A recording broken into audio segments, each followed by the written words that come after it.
Assalamualaikum warahmatullahi wabarakatuh. Hai, apa kabar anak-anak semuanya? Pagi hari ini, semoga tetap semangat untuk belajar. Kita akan mempelajari materi muatan ilmu pengetahuan alam, ya. Masih di tema 4, dan kita melanjutkan materi yang sudah kita pelajari sebelumnya. Hari ini kita akan belajar tentang gangguan organ peredaran darah manusia. Apa saja gangguan pada organ peredaran darah manusia? Nah, sebelumnya kita awali terlebih dahulu dengan membaca basmalah. Bismillahirrahmanirrahim. Ya, anak-anakku semuanya, kemarin kita sudah belajar tentang organ peredaran darah manusia. Nah, hari ini kita akan belajar gangguan apa saja pada organ peredaran darah manusia. Nah, darah kita terdiri dari dua ya.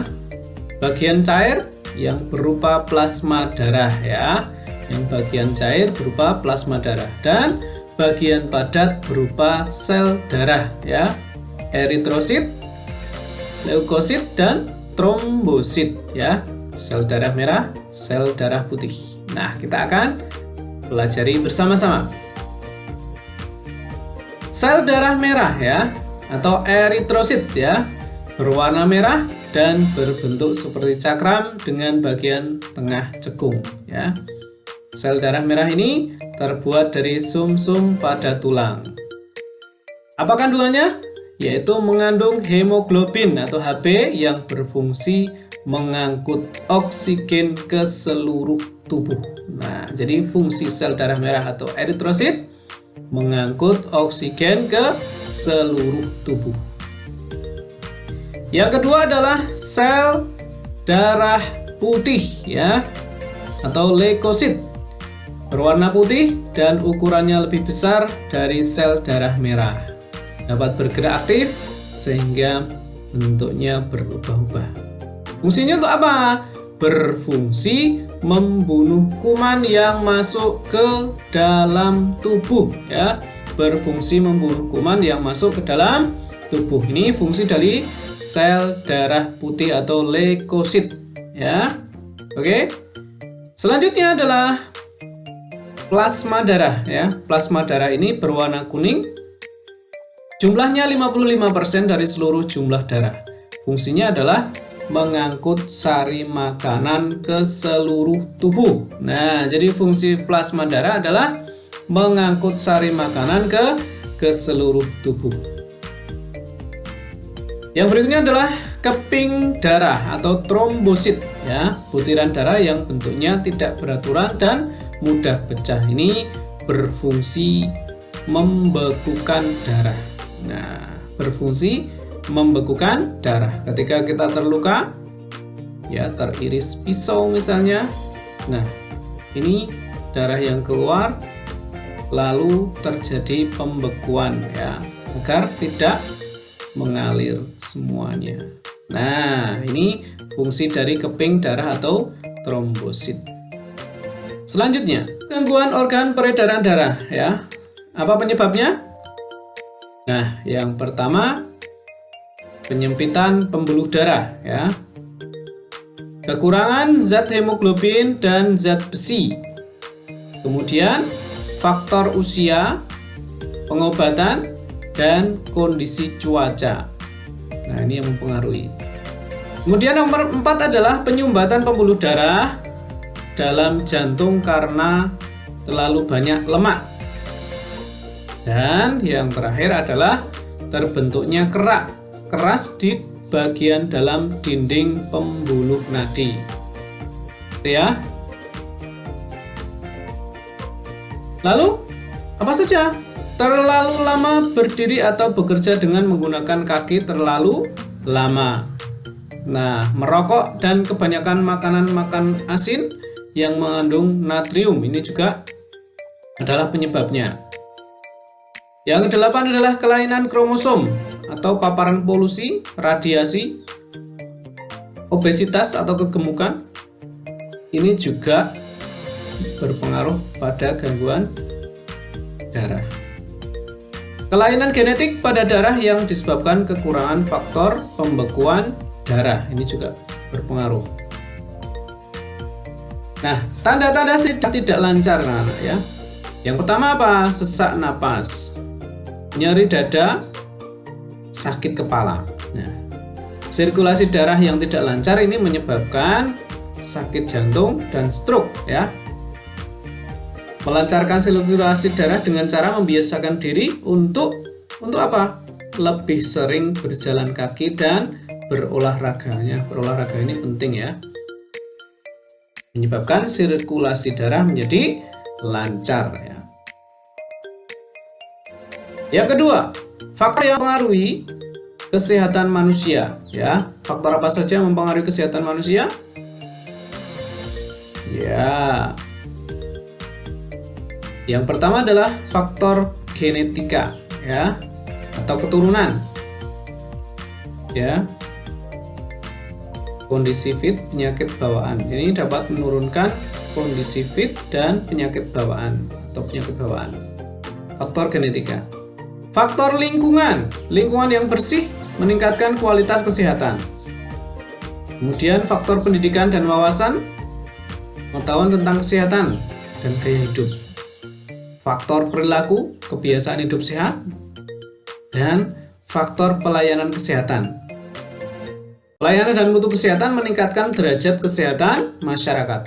Ya. Nih.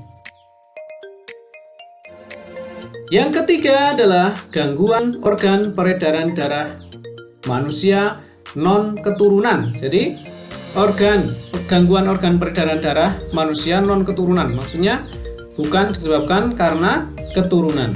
Apa saja?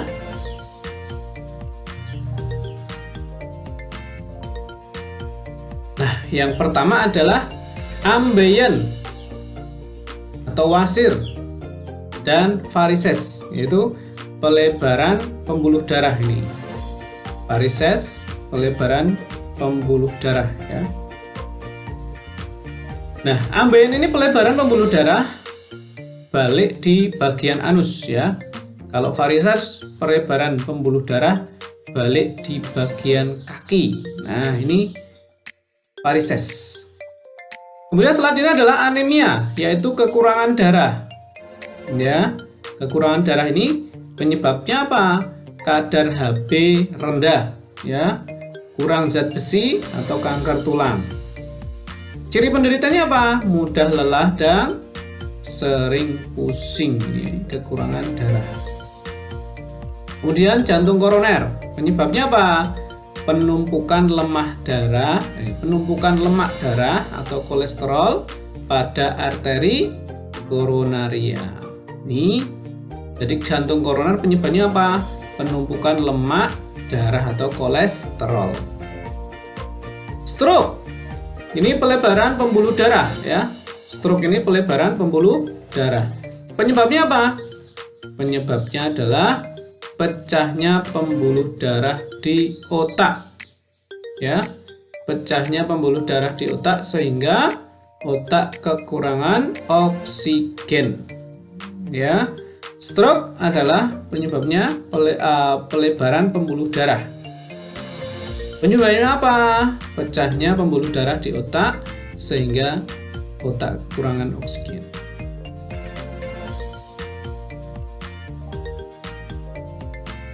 Selanjutnya adalah sklerosis ya. Ini pengerasan pembuluh nadi atau arteri. Ya, penyebabnya terbentuknya kerak keras di bagian dalam pembuluh nadi. Aterosklerosis, ini kerak berasal dari senyawa lemak. Arteriosklerosis, kerak berasal dari senyawa kalsium ya. Jadi yang lemak aterosklerosis dan arteriosklerosis adalah kerak yang berasal dari senyawa kalsium. Gangguan selanjutnya adalah kanker darah atau leukemia. Penyebabnya sel darah putih memperbanyak diri tanpa terkendali. Jadi mengakibatkan sel darah putih memakan sel darah merah.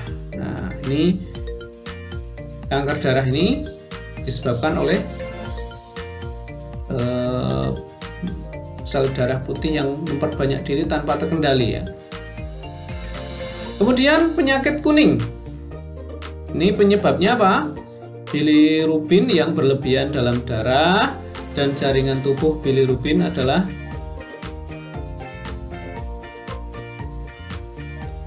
bilirubin adalah pigmen kuning yang terbentuk dari sel darah merah yang mati di hati. Ya, bilirubin adalah pigmen kuning yang terbentuk dari sel darah merah yang mati di dalam hati, ya. Maka menyebabkan penyakit kuning ya. Pigmen kulit juga menjadi kuning. Ini kalau di bayi.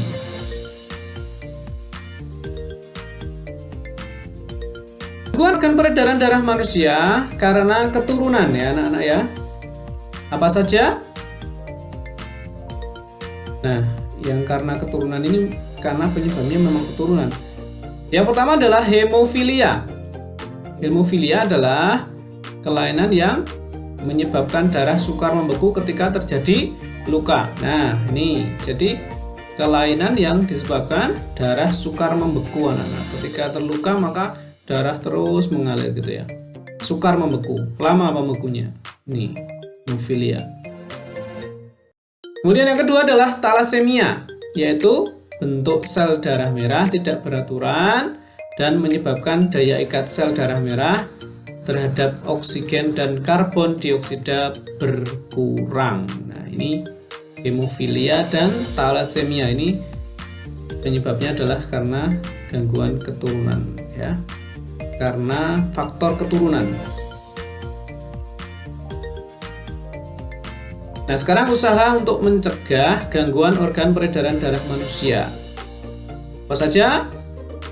Makan makanan yang bergizi. Ini penting. Ini untuk mencegah gangguan organ peredaran darah manusia. Olahraga teratur ya. Dan tidur dan istirahat yang cukup. Ini usaha untuk mencegah gangguan organ peredaran darah manusia. Makan makanan bergizi, olahraga teratur, dan tidur dan istirahat yang cukup. Tuh anak-anak. Nah, tugasnya silakan kerjakan mozaik tema 4 halaman 107 ya. Halaman 107 2B dan 100 sampai 108 C dan D. Dikerjakan di buku tulis sampul coklat. Begitu anak-anak. Materi hari ini silahkan kalian pahami. Semoga kita dimudahkan oleh Allah Subhanahu wa taala dalam mempelajari materi ini. Baiklah, Pak Guru akhiri. Assalamualaikum warahmatullahi wabarakatuh.